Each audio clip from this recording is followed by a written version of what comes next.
Okay, what's up, guys? How is your day going? We're all having a great day today. Okay, prospecting, or excuse me, recruiting and closing.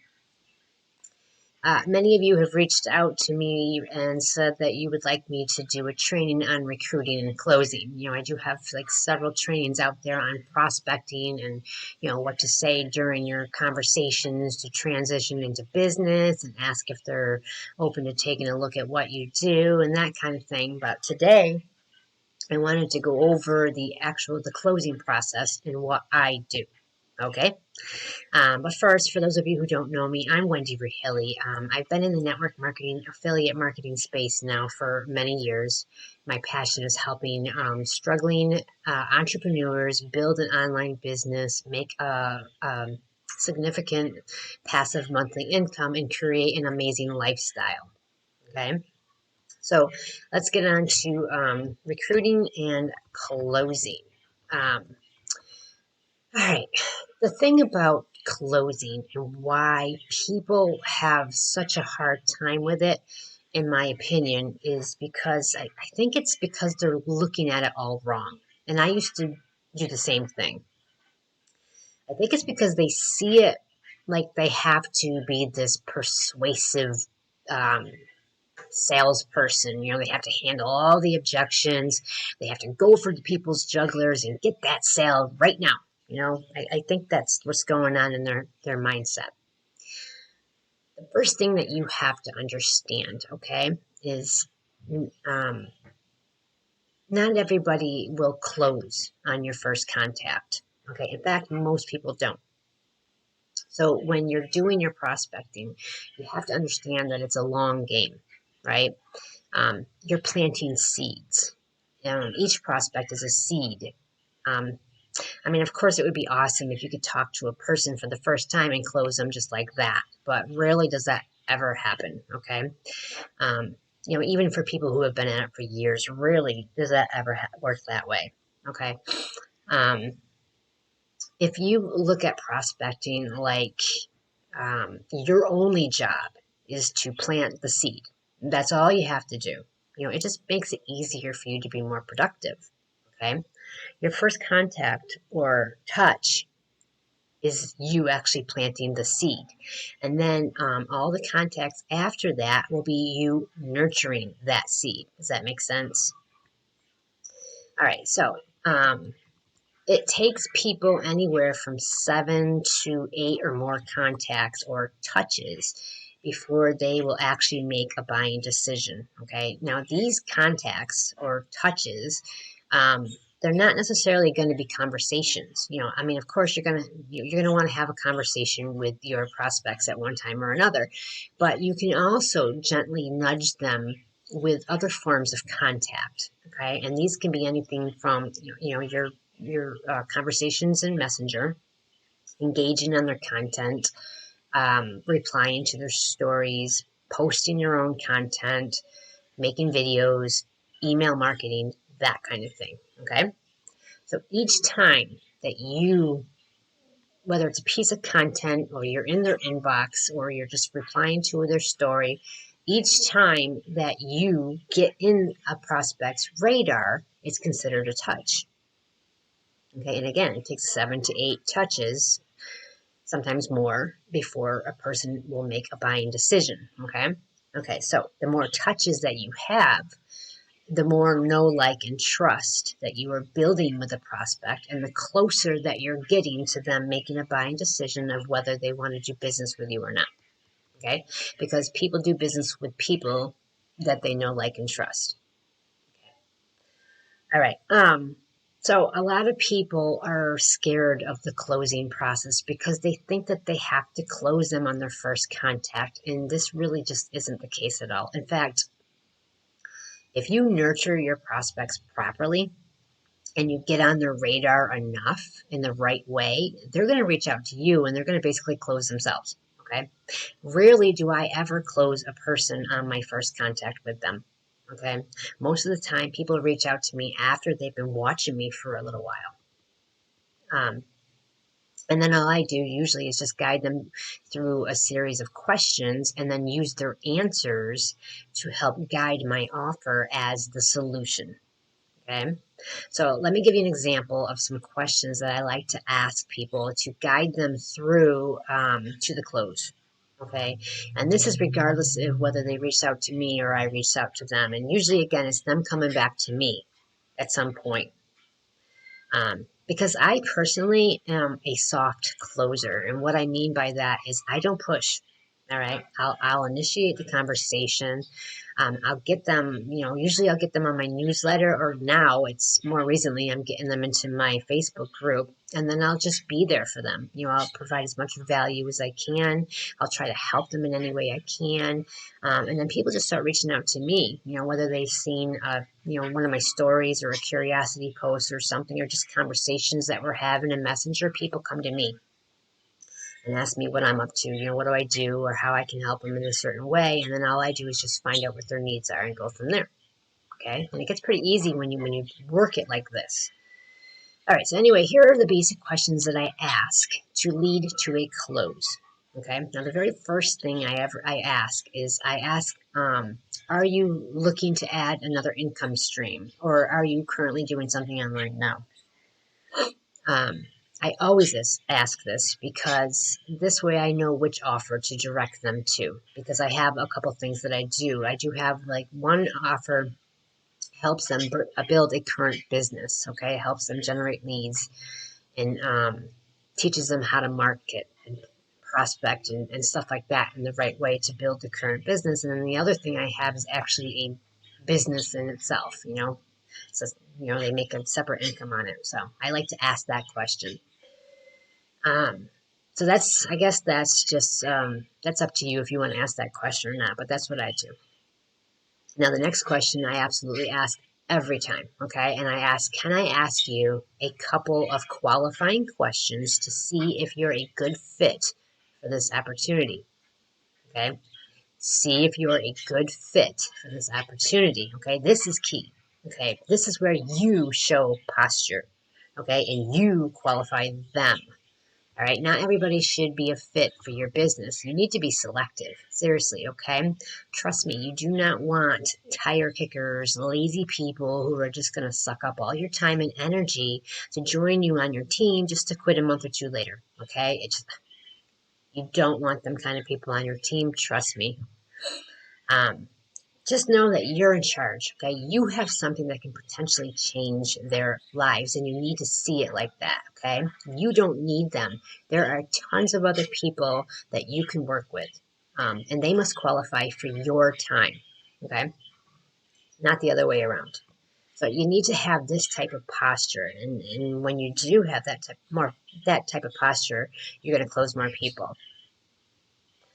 So the next question that I ask is, are you coachable? Okay, this is also very important, especially if you plan on training them. You want people to be coachable.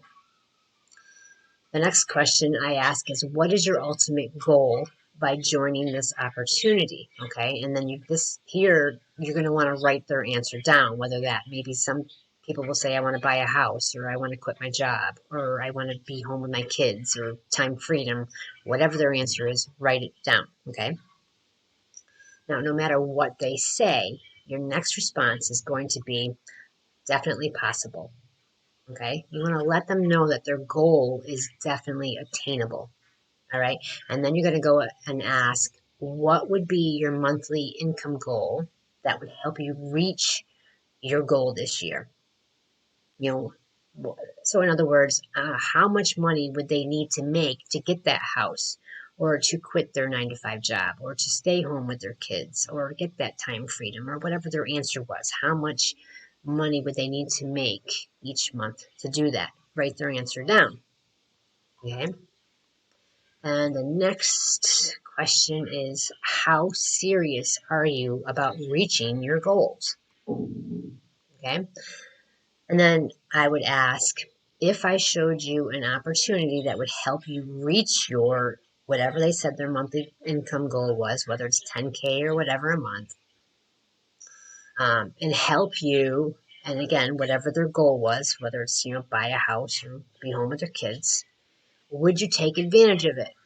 Okay, so again, that question would be, in this example, if I showed you an opportunity that would help you reach your 10K a month and help you buy that house so you could stay home with your children, would you take advantage of it? Okay, but you would just insert whatever their two goals were that you would ask them on the previous questions. I hope that makes sense.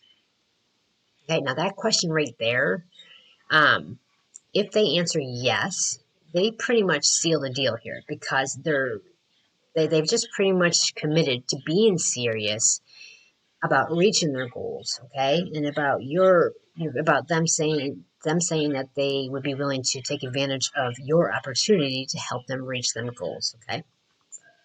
A pretty cool question to ask. And that's it. If they say yes to that, then basically I just say, okay, I'll give them my link and I'll say, okay, well, here, you can get the full details here. And then I'll ask them, can you go through that information now? Or I'll ask them, when will you be able to go through that information?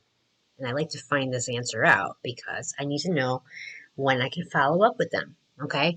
So if they say I can go through it now, I'll be like, okay, great. I'll follow up with you in about 30 minutes. Does that work for you? Okay. Or if they say, well, I can't get through it until tomorrow after work, I'll be like, okay, great.